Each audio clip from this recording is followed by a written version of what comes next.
Pues bien, vamos a dar inicio a nuestro sistema de plática en vía virtual. En este caso, el tema es cirugía craneofacial pediátrica. Mi nombre es Yanko Castro Gobea y soy profesor del Servicio de Cirugía Plástica, Estética y Reconstructiva. En primer lugar, vamos a describir qué es la cirugía craneofacial. Y bien, es la subespecialidad quirúrgica que se encarga de la corrección de las deformidades que se presentan en el cráneo y la cara, estas debidas mayormente a malformaciones congénitas, pueden ser traumatismos o incluso algunas complicaciones, por ejemplo, derivadas de una fractura facial. Es importante comentar que esta patología es necesario tratarla en tiempo y forma. Es de verdad realmente muy prescindible explicar que estas alteraciones pueden repercutir literalmente en el desarrollo del aprendizaje, la personalidad y lógicamente la autoestima se ve decrementada. Tenemos que entender que si nosotros tenemos la capacidad de poder detectar, diagnosticar a estos pacientes en tiempo y forma, mayormente poder restablecer esa funcionalidad y, por qué no decirlo también, esa apariencia estética para que nuestros pacientes no puedan ser afectados en este entorno.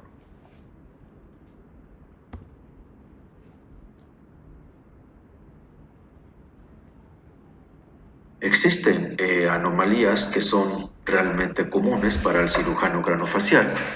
Sin duda alguna, la alteración más importante y más frecuente pues es el labio palar hendido, le sigue en segundo en frecuencia la microsomía hemifacial y así algunas otras como granosinostosis, micrognatias, síndromes que alteran por ejemplo el desarrollo de la oreja, como podría ser una microtia o incluso la ausencia total, y pueden ser también fisuras faciales, como por ejemplo esta, como podemos apreciar, con gran afectación en la forma de la cara.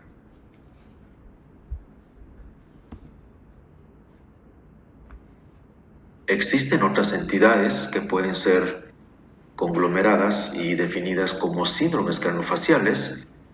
Para fines prácticos, probablemente lo importante es solamente entender que tenemos otros síndromes que pueden ser llamado el síndrome de Cruzón, son nombres propios, síndrome de Apert, síndrome de Pierre-Robin o incluso el síndrome de Treacher-Collins y así otros que más adelante incluso podemos ir describiendo. Sin duda alguna, la cirugía plástica craneofacial, en este caso, posee un rol fundamental. Sin embargo, es importante comentar que siempre es necesaria una atención multidisciplinaria. En perspectiva, la idea principal es tener una corrección integral, es decir, desde un aspecto funcional y, por qué no decirlo, también estético.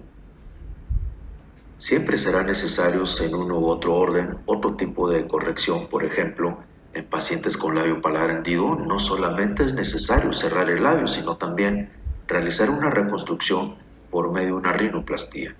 Hay algunos otros síndromes en los cuales se ven afectados el desarrollo de la oreja y bueno, pues en este caso será necesaria una reconstrucción auricular. Algunos otros procedimientos como cantopexia, distracciones óseas para pacientes que tienen síndromes que involucran un déficit del desarrollo de la mandíbula, pues bueno, será necesario realizar una elongación mandibular. Y bueno, los aspectos integrales de refinamiento lo podemos mencionar como lipoinyecciones volumétricas, incluso suplementadas con células madre. Esto básicamente es para reponer volumen perdido, fundamentalmente a nivel de tejido blando, pero bueno, más adelante podemos hablar un poco más al respecto. A continuación vamos a hablar de craneosinostosis.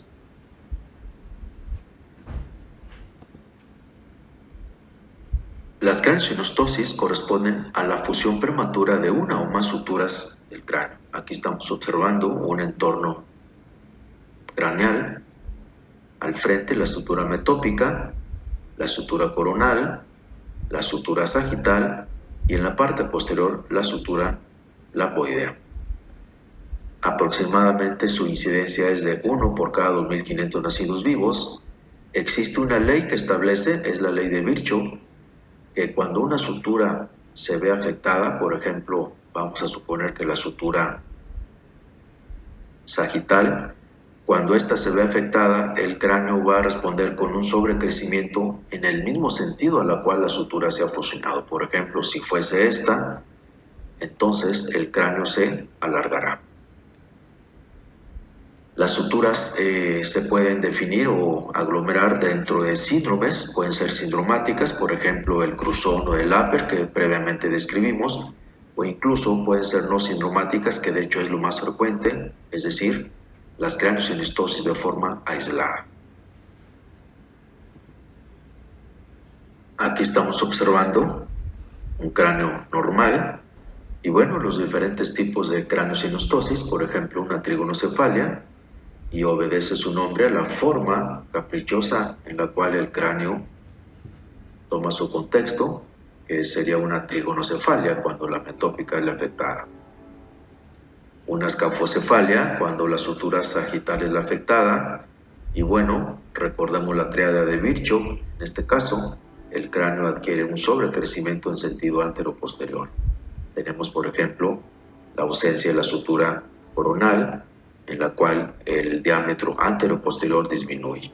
Y bueno, los diferentes componentes de ausencia de la sutura coronal, la del lado izquierdo, por ejemplo, llamada plagiocefalia. En este caso, el lado afectado responde con un hipocrecimiento, del lado contralateral un sobrecrecimiento.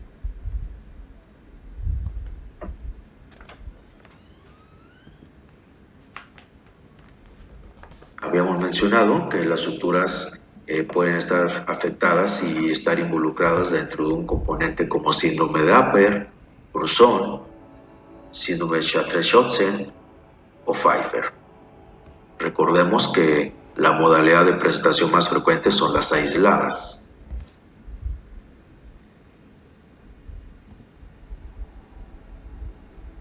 Básicamente lo que realizamos cuando tenemos un paciente de estas características pues es una craneoplastía y básicamente el entorno es restaurar el contorno craneal y reducir los defectos presentes mediante el remodelamiento de la bóveda craneal. Pueden ser con el uso de componentes autólogos o bien materiales aloplásticos. Mayormente materiales aloplásticos, básicamente me refiero a la hora de fijar estos segmentos óseos, y lo realizamos con suturas incluso o bien con placas bioabsorbibles.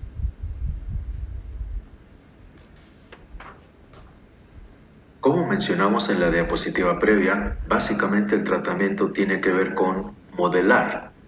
Si una sutura en particular ha afectado el crecimiento de la bóveda craneal, pues bueno, debemos de realizar una craneoplastía. Mayormente el primer procedimiento, que de hecho es global para todos, es un avance frontoorbitario, en el cual primero realizamos una banda supraorbitaria y un complejo frontal. Estos, una vez que son liberados, podemos avanzarlos. Incluso actualmente este procedimiento lo podemos realizar a través de una distracción osteogénica. Y bueno, en aquellos pacientes en los cuales se encuentra asociado a un síndrome craneofacial, mayormente estos presentan retrusión del tercio medio, y en promedio a la edad de 4 años podemos realizar también un procedimiento de distracción del tercio medio, que básicamente es realizar fracturas, colocar los dispositivos y posteriormente realizar la distracción. Una vez que los pacientes son adultos, si este primer procedimiento de distracción del tercio medio no fue suficiente, seguramente va a ser necesario establecer una cirugía ortognática para tener un mejor equilibrio del tercio medio con respecto al tercio superior y al tercio inferior.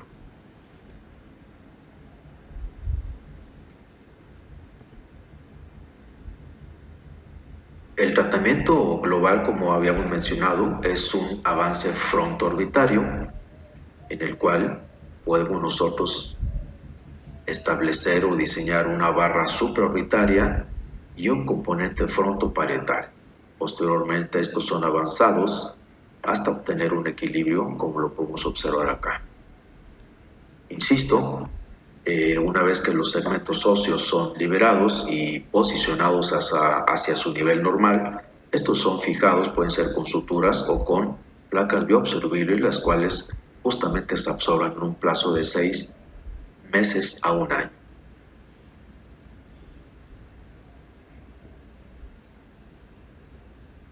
Aquí podemos nosotros observar la secuencia quirúrgica, en este caso, de la corrección de una plagiocefalia, en donde la sutura coronal de este lado está fusionada. Aquí podemos ver la contraparte, está presente.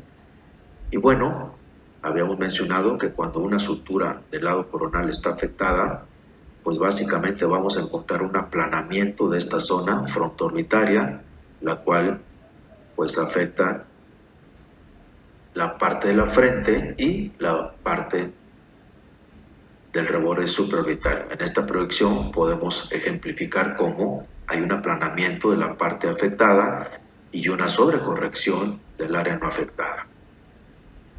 En primer lugar, realizamos una incisión coronal para exponer el cuero cabelludo para que se puedan ubicar. Acá está la nariz. Y bueno, una vez que tenemos expuesto nuestro componente frontoorbitario, en este caso realizamos una barra supraorbitaria, de igual forma una barra o un contorno cráneo frontal. Todo este conglomerado también es liberado. Aquí está la barra supraorbitaria, aquí estamos visualizando el segmento frontoparietal. Y bueno, literalmente en una mesa de trabajo estos dos segmentos son modelados. Habíamos comentado que esta barra supraorbitaria se encuentra cóncava. Aquí lo podemos ejemplificar. Y bueno, el modelado consiste en convertir esta barra cóncava en un aspecto un poco más convexo, y una vez modelados los reposicionamos en su sitio y bueno, estos los fijamos con suturas o con placas bioabsorbibles. Aquí podemos ver el antes y el después. Si nosotros visualizamos el contexto frontoorbitario, pues sin duda alguna es más homogéneo, es más equilibrado, y aquí tenemos su contraparte. Es importante mencionar que este tipo de tratamientos debemos de ejecutarlos mayormente en un periodo de tiempo que pueden ser 6 meses a 2 años.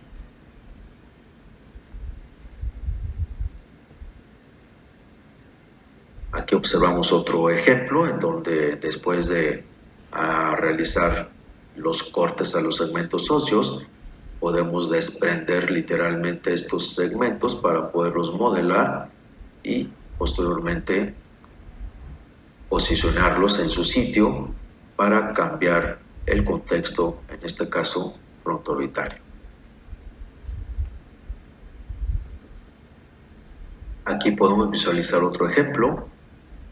Recordemos la ley de Virchow, que establece que cuando una sutura se fusiona, el cráneo responde con un sobrecrecimiento en el mismo sentido en la cual la sutura se ha fusionado. En este caso, la sutura sagital. Por lo tanto, tendremos un alargamiento antero-posterior.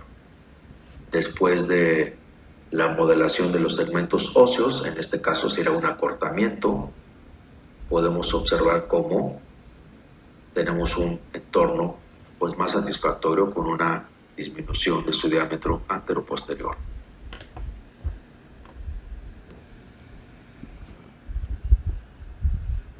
En esta gráfica podemos ilustrar en promedio los mejores tiempos para tratar este tipo de pacientes.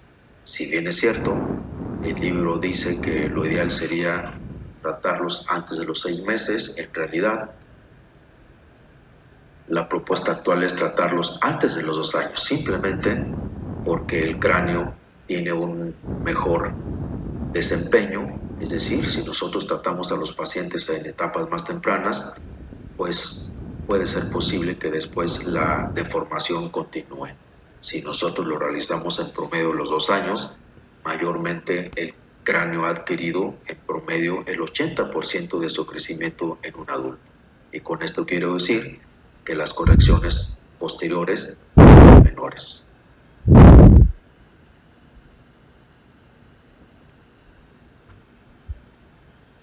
El objetivo global del tratamiento en este tipo de casos, pues lógicamente es tener una corrección de la deformidad craneal, simultáneamente minimizar los riesgos de la hipertensión intracraneal, que sin duda alguna es el factor más importante, y como suelo decirlo, es importante entender que también a estos pacientes debemos de brindar una armonía integral, además de satisfacer las demandas funcionales. Por supuesto que también es meritorio realizar un equilibrio más satisfactorio, un balance facial finalmente. Y de esta manera podemos entender que nuestro paciente es susceptible a tener un crecimiento y desempeño psicomotor más satisfactorio.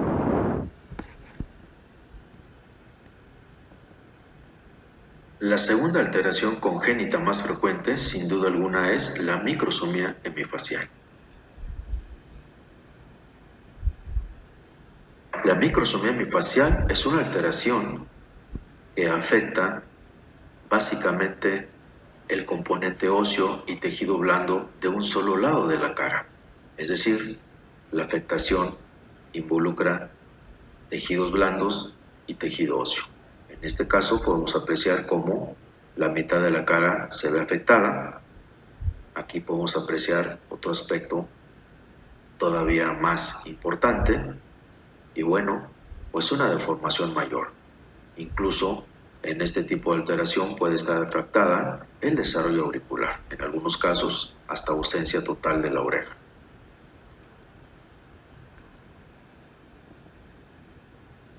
Existe una clasificación que estadifica el déficit particularmente de la mandíbula. Para fines prácticos son 3 tipos, desde la afectación más incipiente, es el tipo A, al tipo 3, en la cual prácticamente no existe desarrollo del cuello y cóndilo y en gran parte de la rama de la mandíbula.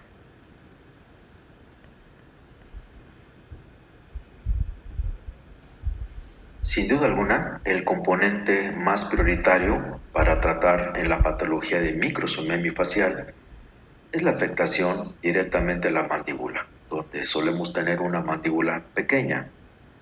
Para este caso realizamos una distracción osteogénica mandibular, que no es otra cosa más que una elongación a la mandíbula. En primer lugar, realizamos un corte, en este caso a nivel del ángulo. Posteriormente colocamos 2 tornillos intraóseos en promedio a 1 centímetro de cada lado del corte. Acto seguido, colocamos 2 tambores en los extremos distales de estos tornillos intraóseos y finalmente interconectamos con un tornillo distractor. Y este es justamente al cual nosotros le vamos a dar vuelta, lo podemos girar 180 grados o 360 grados. En teoría, una vuelta de 360 grados nos provoca un alargamiento de 1 milímetro. Conforme nosotros activamos el tornillo, pues lógicamente es como obtenemos una mayor elongación. Y una vez que hemos obtenido justamente esta elongación deseada, es que detenemos el proceso de la distracción. Vamos a obtener un espacio, el cual es relativo de acuerdo a cada patología, de acuerdo a cada alteración de la mandíbula. En este caso puedo mencionar que fue un crecimiento de 2 centímetros en promedio. Insisto, una vez que terminamos de darle vuelta al tornillo es porque ya obtuvimos el crecimiento deseado. En su momento, este espacio consolidará y una vez que esto ha sucedido, retiramos el dispositivo distractor.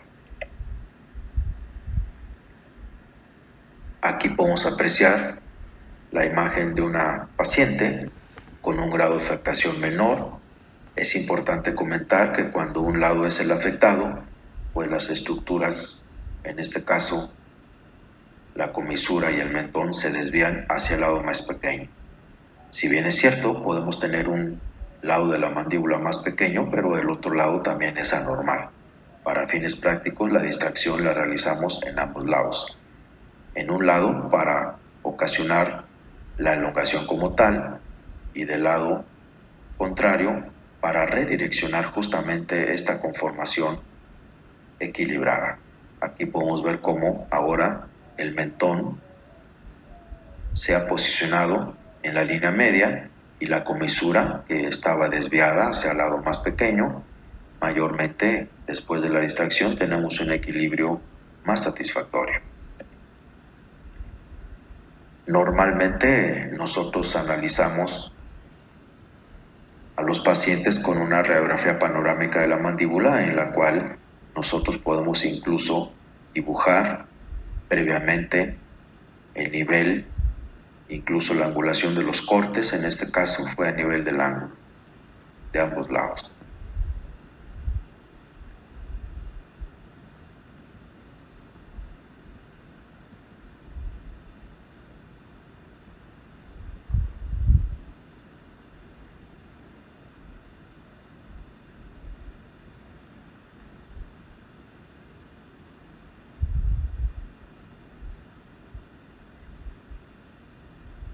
La distracción mayormente tiene que ver con vectores.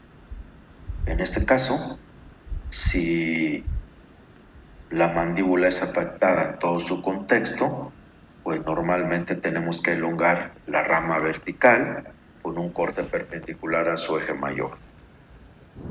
También a nivel del ángulo, cuando queremos elongar parte de la rama vertical y parte del cuerpo, o propiamente cuando el cuerpo es el afectado, realizamos una corticotomía en sentido perpendicular al eje mayor. Por lo tanto, pues nosotros podemos elongar la rama, el ángulo y el cuerpo.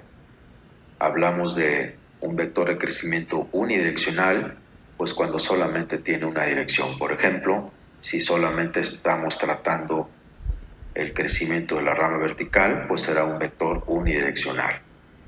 Bidireccional cuando al mismo tiempo estamos elongando la rama vertical y en este caso el cuerpo. Incluso hoy en día existen distractores para elongar de manera simultánea el contexto de la rama vertical, la rama horizontal, incluso el ángulo.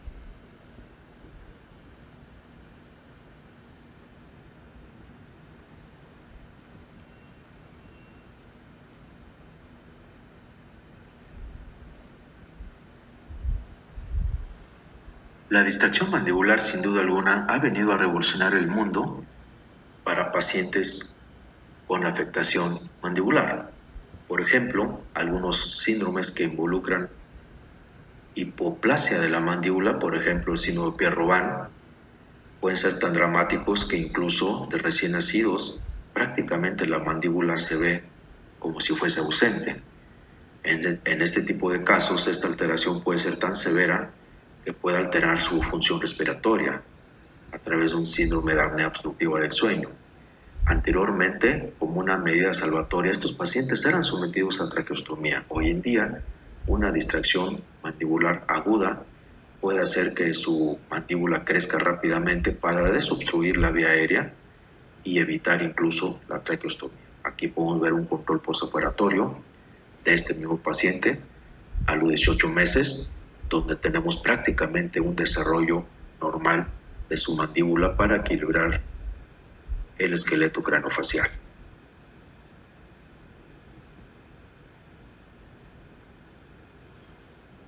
Podemos también establecer este tratamiento en pacientes de mayor edad, en este caso adolescentes, y veamos cómo esta patología pues realmente ocasiona un disconfort y una gran alteración a nivel facial. Aquí podemos ver un control postoperatorio a los 2 meses de ejecutar la distracción osteogénica y bueno, vemos un mayor equilibrio de su componente craneofacial. En una vista de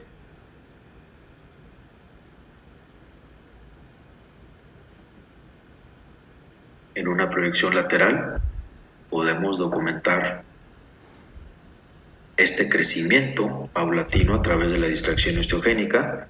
Y bueno, es necesario entender cómo los pacientes se ven afectados no solamente a nivel de su masticación, sino también a nivel estético. En este caso fue necesario realizar una distracción bidireccional, puesto que el componente de hipodesarrollo de la mandíbula afectaba la rama vertical y la rama horizontal. Después de una distracción bidireccional para elongar la rama vertical y la rama horizontal. Incluso con este componente del dispositivo, la distracción, podemos tener literalmente un mejor control para el crecimiento paulatino que tendrá este componente mandibular. Prácticamente una vez que terminamos de activar el tornillo, se puede observar hacia ambos lados. Y bueno, pues su componente prácticamente es un mejor equilibrio. Probablemente esta paciente a futuro requiera un pequeño implante de mentón. Hasta aquí queda claro que esta alteración mayormente afecta el crecimiento de la mandíbula y con ello subsecuentemente su masticación, pero como queda claro también la forma estética de la cara. Por lo tanto, debemos de enfocar nuestros esfuerzos para tratar estas patologías en tiempo y forma.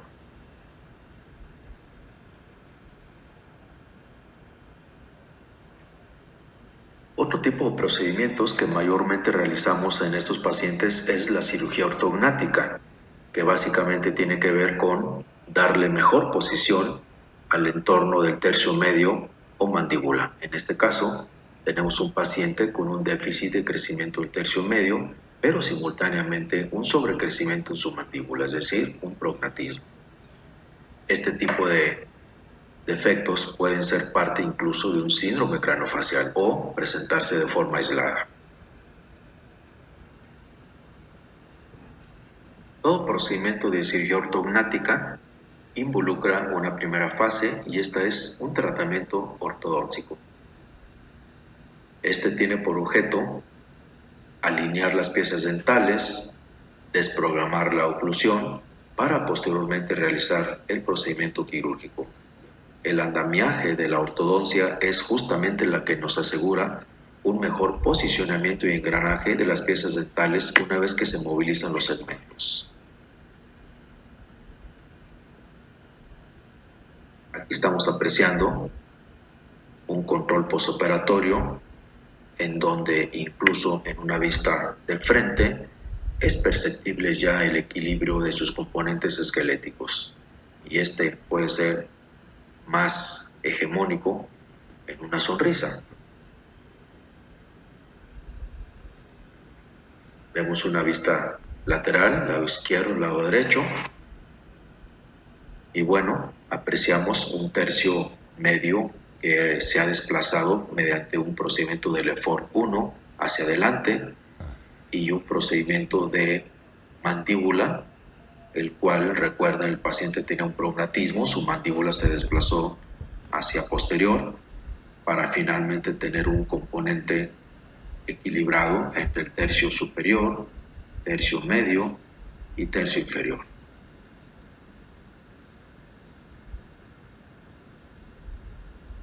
Aquí vemos una ruta comparativa antes de la ortodoncia, después de la ortodoncia y después del procedimiento quirúrgico. Podemos apreciar cómo el componente del tercio medio se avanzó y el componente de su mandíbula se desplazó hacia posterior, y esto nos da un equilibrio facial más satisfactorio.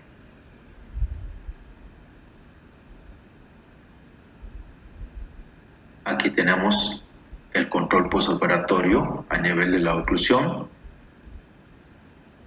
con una mordida normal, es decir, una arcada superior por adelante de la inferior, en promedio 1 a 2 milímetros. Es lógico entender que el control de la ortodoncia después del procedimiento quirúrgico también deberá continuar, pues es este el que solventa todavía algunas correcciones menores que quizás durante el procedimiento quirúrgico no fue posible solucionar. Me refiero a que el tratamiento final con la ortodoncia es también tener una estética dental, que sea una capacidad para morder de manera satisfactoria, que sus piezas dentales sean fuertes y estables y lógicamente una estética también en la relación de la posición de los dientes. Aquí podemos apreciar una secuencia en diferentes tiempos durante la ortodoncia prequirúrgica. Aquí cuando realizamos el diagnóstico, durante la ortodoncia y después del procedimiento quirúrgico, incluso todavía con ortodoncia. Esta es necesaria después de la cirugía en promedio de 6 meses a 12 meses, insisto, mayormente establecida para proporcionar todavía una mejor alineación estética y funcional de sus piezas dentales. Bien, ahora vamos a platicar acerca del labio y paladar hendido. Sin duda alguna, el labio paladar hendido corresponde a la malformación congénita craneofacial más frecuente. En nuestro país, su incidencia aproximada es un paciente por cada 800 a 1000 nacidos vivos. Mayormente, en un 70% de los casos, esta patología se presenta de forma aislada y en el resto, formando parte de algún síndrome craneofacial, algunos de ellos ya previamente mencionados.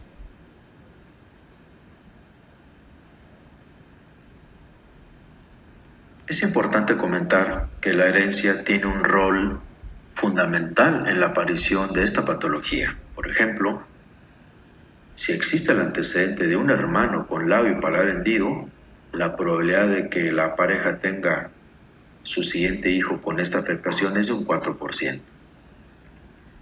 Si el padre y el hijo tienen una patología del labio y paladar hendido, las probabilidades de tener un segundo hijo aumenta a un 70%.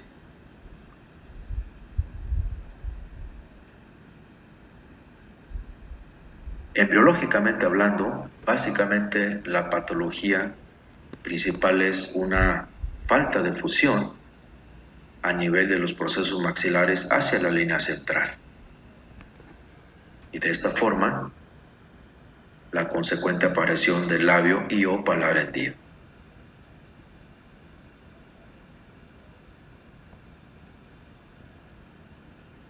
La clasificación para fines prácticos la podemos fundamentar como si nosotros localizamos el agujero incisivo, que es una estructura anatómica, toda la afectación que se encuentre por adelante de esta estructura anatómica será considerada como labio hendido. Y cuando la afectación sea desde esta área anatómica hacia la úvula, será paladar hendido. Para fines prácticos hablamos de labio y paladar hendido cuando todo el entorno está afectado. Es lógico entender que podemos tener un labio hendido de un solo lado o incluso de ambos lados. De igual forma, el paladar puede ser afectado a nivel de línea media, pero también puede ser afectado de forma bilateral. Entonces recordemos que la estructura anatómica del agujero incisivo es el área que define la afectación del labio, que sería hacia adelante, todas las estructuras, tejido blando y tejido óseo, y estructuras que se encuentran afectadas por detrás del agujero incisivo, que sería en este caso paladar. También documentar que la afectación del paladar puede ser parcial, si solamente se encuentra afectado el paladar duro, o puede ser total, si tanto paladar duro como paladar blando se encuentran alterados.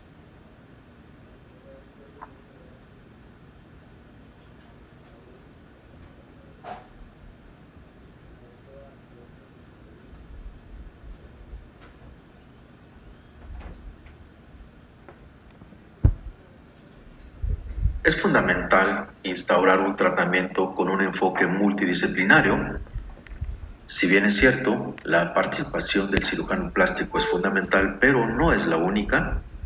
En ese sentido, debemos involucrar todos dentro de una clínica de cirugía craneofacial la presencia de un otorrinolaringólogo, pediatra, ortodoncista, foniatra y psicólogo.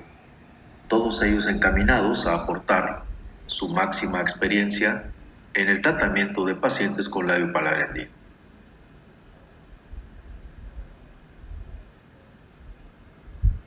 Los procedimientos necesarios para un paciente que tiene labio y paladar hendido, pues lógicamente es el cierre del labio. Normalmente lo realizamos en promedio a los 3 meses, de 3 a 6 meses es un buen tiempo. La reparación de la fisura del paladar la solemos realizar entre 6 y 12 meses. Cuando hay necesidad de colocar injertos de hueso, también lo podemos aplicar en promedio entre 4 y 6 meses simultáneamente al cierre del labio de ser posible.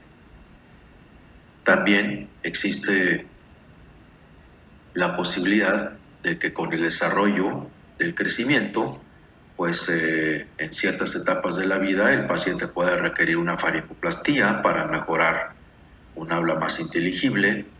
Pacientes que desarrollan reclusión del tercio medio, pues un Lefort de avance.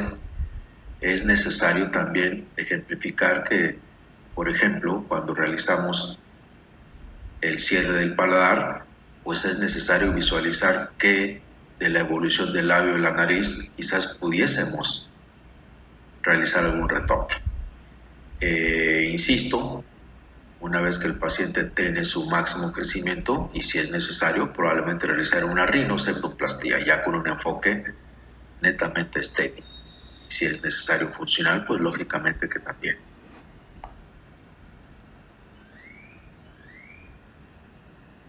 Esta es una tabla que ejemplifica las etapas de los tiempos quirúrgicos, como lo había mencionado, el cierre del labio, promedio 3 meses. Antes de este puede ser necesario una terapia ortopédica periquirúrgica para alinear el componente de la premaxila. Entre 6 y 12 meses el cierre del paladar está bien. Y bueno, el resto de los procedimientos básicamente como lo hemos estructurado. Los objetivos finales del tratamiento es lograr un habla normal para prevenir la regurgitación y es loable mencionar que es necesario brindar una armonía facial. Recordemos que estos pacientes lastimosamente sufren muchos de ellos acoso escolar y eso es debido a la forma de su cara y a la forma de su lenguaje. Por lo tanto, si nosotros actuamos en tiempo y forma, podemos atender esta premisa que es fundamental, es decir, un nivel de autoestima satisfactorio para que los pacientes puedan tener un desarrollo normal.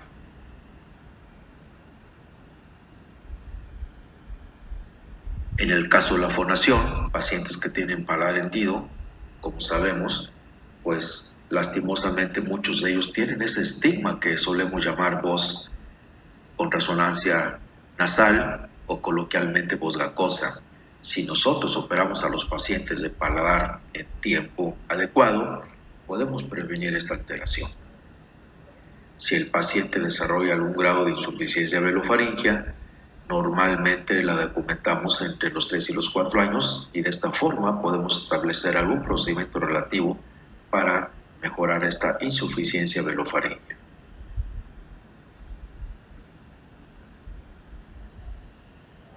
Existen diferentes técnicas para hacer el cierre del labio y bueno, la que más realizamos aquí en nuestro hospital universitario es la técnica de Millar 2, modificada incluso. No voy a ahondar mucho en detalle, pero prácticamente tiene que ver con la formación de dos colgajos, un colgajo de rotación y un colgajo de avance, y una vez estructurado ambos, pues podemos tener esta simetría. La idea es tener justamente un equilibrio estructural a nivel del labio, pero simultáneamente es necesario, desde mi perspectiva, también instaurar una rinoplastia, al menos las modificaciones necesarias para mejorar y equilibrar el contexto nasal.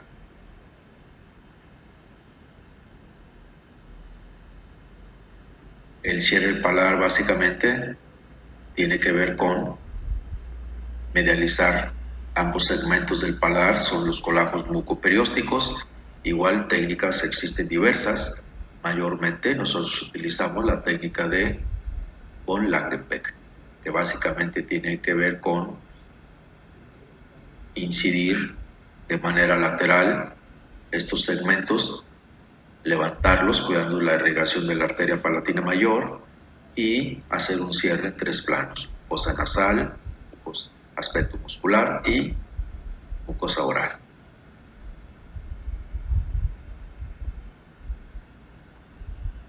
Estos son los procedimientos a los cuales nos referíamos. Previamente diseñamos las incisiones que vamos a ejecutar y básicamente es disecar estos colgajos de mucoperiósteo y llevarlos hacia la línea media con un cierre en 3 capas: la capa nasal, la capa muscular que se encuentra a nivel del paladar blando y la mucosa oral. Suele dejar con frecuencia 2 aspectos laterales, los cuales con el paso de los días y 2-3 semanas, literalmente esos espacios disminuyen con un aspecto de cicatrización secundaria.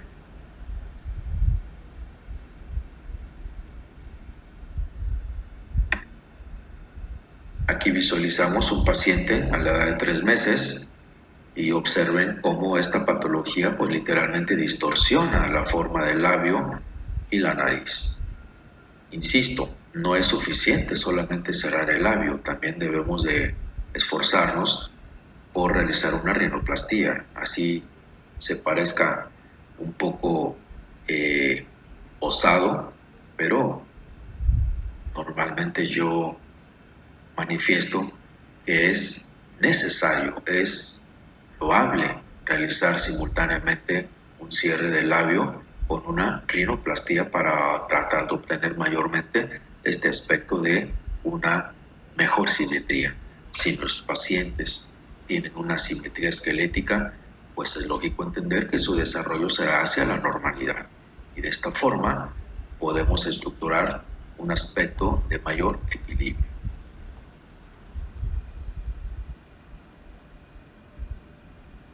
Es importante destacar que este tipo de patologías debe de ser atendida por un equipo multidisciplinario y un cirujano plástico con subespecialidad en cirugía craneofacial. Felizmente, la mayoría de los pacientes con esta alteración no tiene afectado el intelecto y algunas personas llegan a destacar tanto en ciertas áreas del conocimiento como la imagen que estamos mostrando en esta ocasión.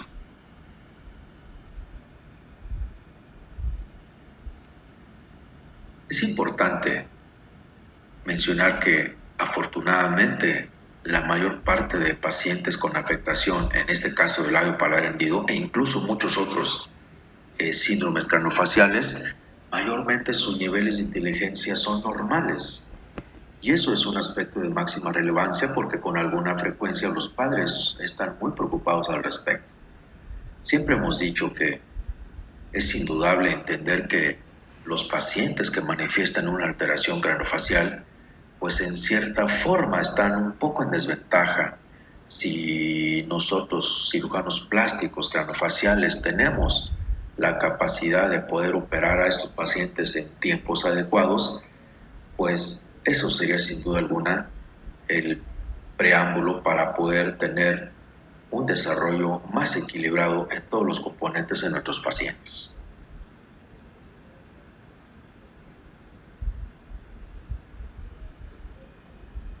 Nuestro objetivo principal siempre será en estos pacientes fomentar un espíritu innovador. Decía previamente que los pacientes en cierta forma tienen una desventaja con respecto al resto de sus compañeros. Si los padres empiezan a comulgar con estas 5 premisas en sus hijos, pues es lógico entender que el compromiso será destacar una gran calidad y competitividad de los hijos, aspectos de innovación, una educación de calidad. Eso hace más meritorio el tener una mayor productividad y competitividad en la vida. Siempre hemos dicho que como padres tenemos que identificar los talentos en nuestros hijos y poder potenciarlos a su máxima expresión, y es solo así que podemos quizás resaltar una alta competitividad y poder aspirar a una vida exitosa.